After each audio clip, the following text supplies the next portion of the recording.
Hola, ¿qué tal, compañeros? ¿Qué es lo que, señor Calderón aquí? I wanted to do a little recap or overview of the month of November, which we're currently in, 2022. It is the month of independence for the beautiful country in Central America of Panama. Panama actually has two days of independence, interestingly enough, that they celebrate.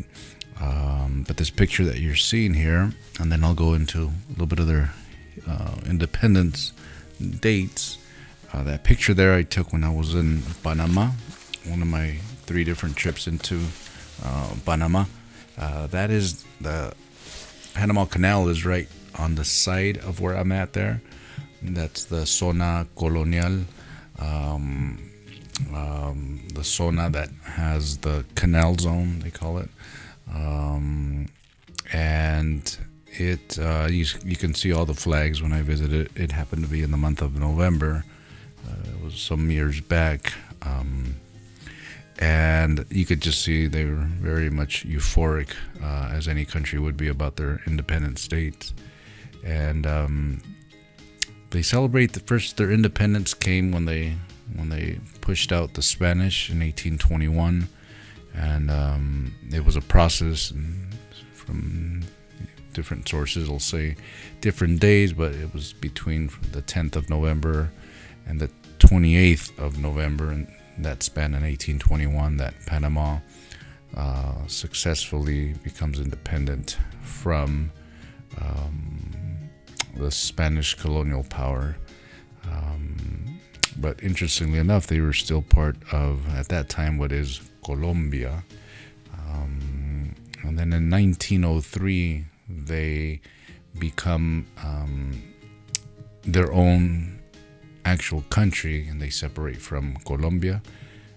That's November 3rd, 1903. And there were some indigenous tribes that are still there today, the Embera, which I had the opportunity of being with, as well as the Gunayala.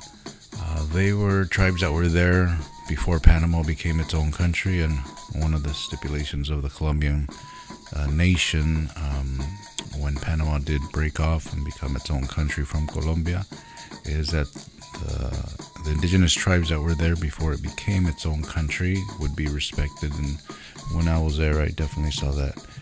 When I went into the comarcas, which are like the reservations, they did have their own autonomy, and it's a beautiful thing to see.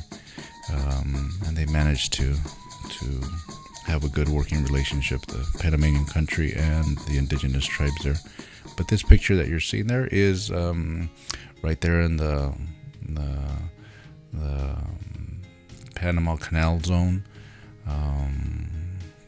La Zona Canalera, I think that's what they call it. And they, the United States had control of the canal for some years before they ceded it back to Panama, since they did help them build the canal. But anyways, I wanted to share the canal zone, right? That is a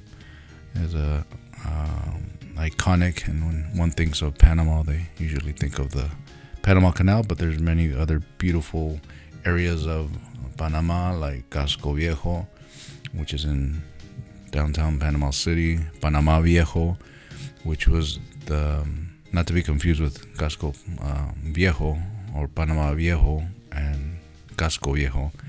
Panamá Viejo was the original area where they were going to found Panama City, but they ended up moving it to Casco Viejo. But you can still see the ruins of when you go to Panamá Viejo, which is a little to the side of Panama City, and you can see some of the ruins that were built there by the Spanish. But anyways, I did want to share that with you. They also have Zona Libre, free trading zone in Colón, which is on the Caribbean side, where one can go visit. I was able to be there, and you have Colón and Portobello, very beautiful areas over there on the other side of Panama City, the other side of the canal. But anyways, may Panama celebrate its Independence Month with great joy and prosperity. Latin America, a world of beauty.